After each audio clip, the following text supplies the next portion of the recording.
under threat of death, we are commanded to be local, global citizens. And the mark is to bring about a total economic control. Now, for years, I heard prophecy teachers talk about entering into a cashless society. Well, this thing goes a lot deeper than you think, right?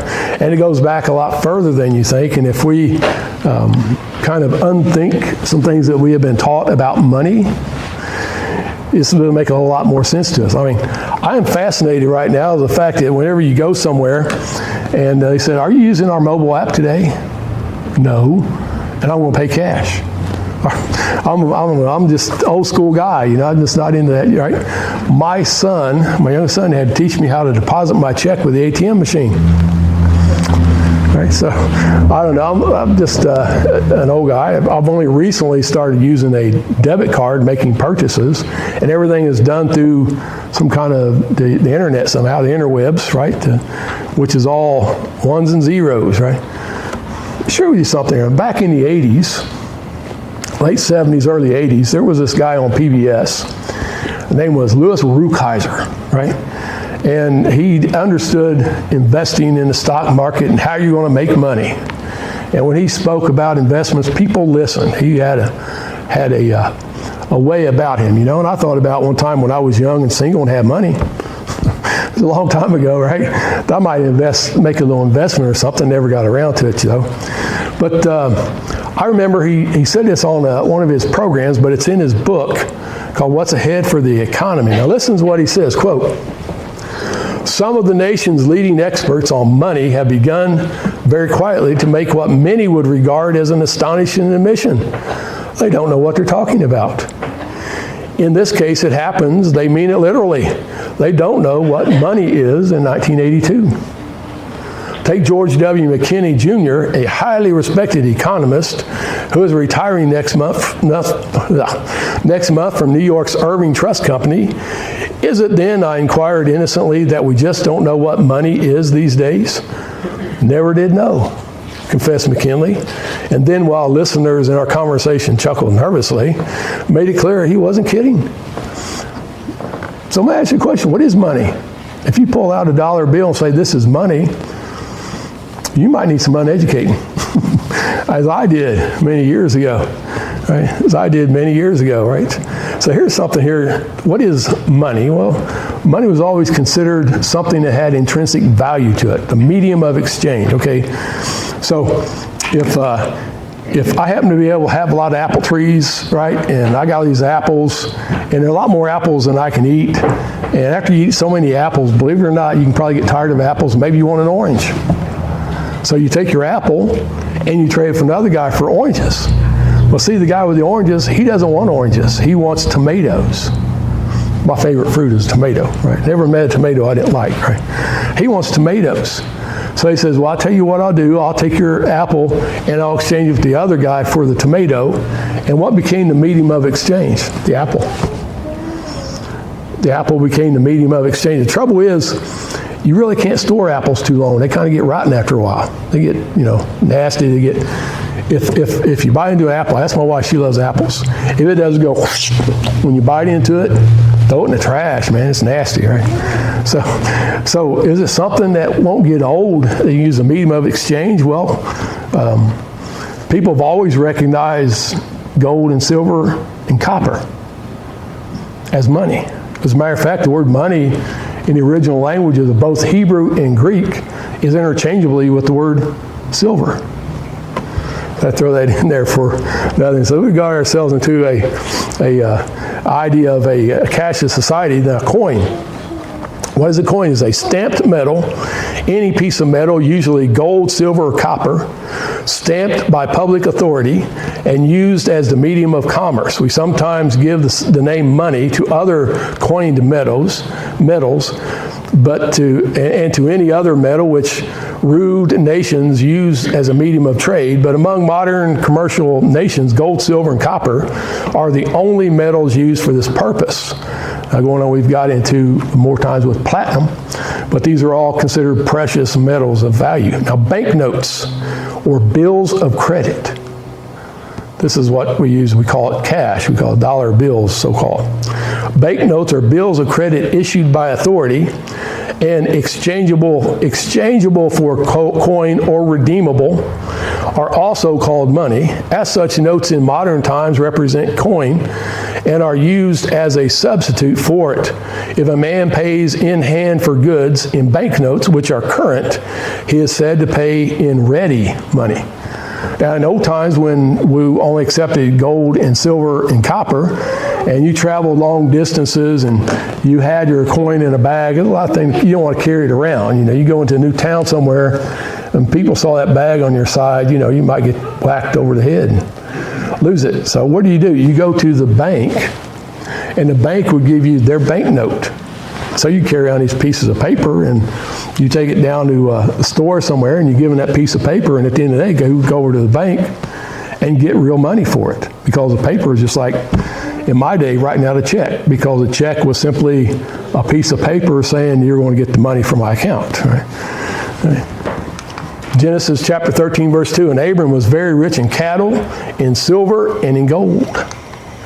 Genesis 23:16 says, and Abraham hearkened unto Ephraim, and Abraham weighed Ephraim the silver, which he had named in the audience of the sons of Heth, 400 shekels of silver, current money, with the merchants.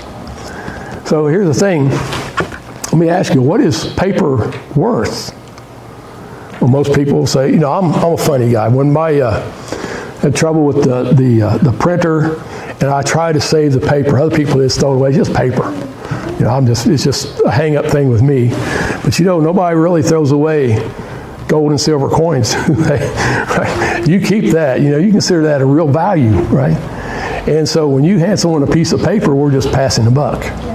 We'll get to where it gets its value from here. It's not like it's completely worthless, but it'll shock you to find out how it gets its value, the paper currency that we use.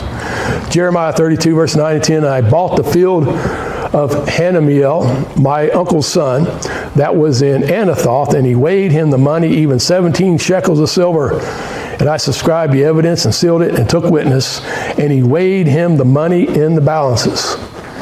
Right? So money simply means medium exchange. Economists today, they can't tell you what money is, but they'll try to tell you how to make money. But how are you, if you don't even know what it is, how do you know we're making money? Right? Ancient Egyptian, there's a gold coin that's stamped, not as pretty as what we have here today.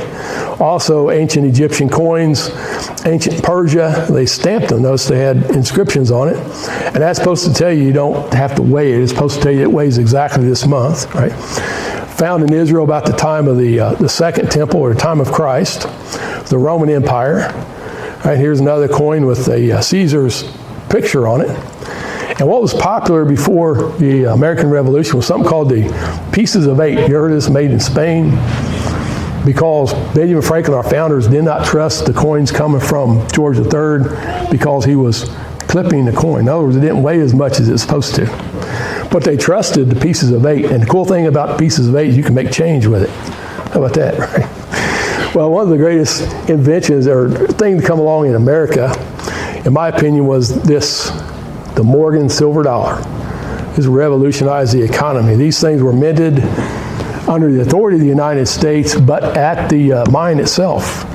And they were all uniform in weight. You knew exactly what you had, unless you get one of those from China and a magnet will stick to them. You watch buying Morgan silver dollars from China because they will cheat you on it. And here are gold coins, right, 1795. Here's another gold coin, 1878. Here is the Indian head gold coin. Love to have one of those, right? I used to have some of those, but I had to sell it. This is well, not this one, but this is a original, called a $20 gold piece, which was used all the way up through the 1950s. Actually, around 30s, because for some reason FDR decided that he wanted to make it illegal for you to own gold, and you have to bring all your gold to me, and I'll give you pieces of paper for it. So some Americans, they didn't buy that, but others were really patriotic, I would say. Well, Ronald Reagan instituted the Gold Eagle in 1986, and I bought a set back then. I want you to notice this was paper money in the day, back in the old days. Now you read it, this thing has a contract on it. It says it's national currency, And above where you see United States of America, it says, you read that, secured by the United States bonds deposited with the Treasury or like deposit under United there of other securities. Now notice down here where it says $20, says we'll pay the bearer on demand $20, which means that's not $20, that's a piece of paper, which you take to the bank to get gold for. U.S. Constitution. Article 1, Section 10, Clause 1, no state shall coin money, emit bills of credit, paper money, make anything but gold and silver coin a tender in payment of debts, which means using the Federal Reserve note is against the Constitution. So lock them up right now. Here is a silver certificate, an older one, from 1899. It says $1 worth of silver payable to the bearer on demand. It doesn't say that piece of paper is $1. It says you get $1 in silver for it when you turn it into the bank. Right? And here, some of you might have some of these. I have some. Unfortunately, you can't get silver for them now.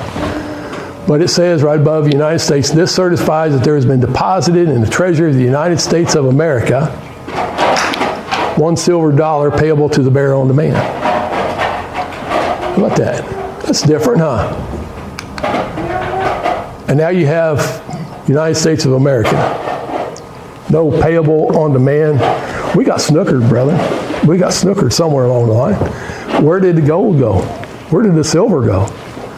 Somebody's got it. Here's a $10 note, Federal Reserve note, it says, right? It says down here, we'll pay the bearer on demand $10. Doesn't say exactly in what way, but notice it says this note right here is legal tender for all debts, public and private, and is redeemable in lawful money at the United States Treasury or any Federal Reserve Bank.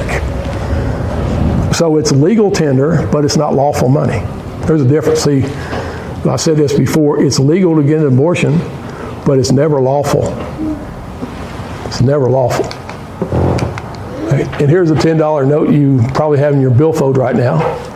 What happened to the promise of lawful money?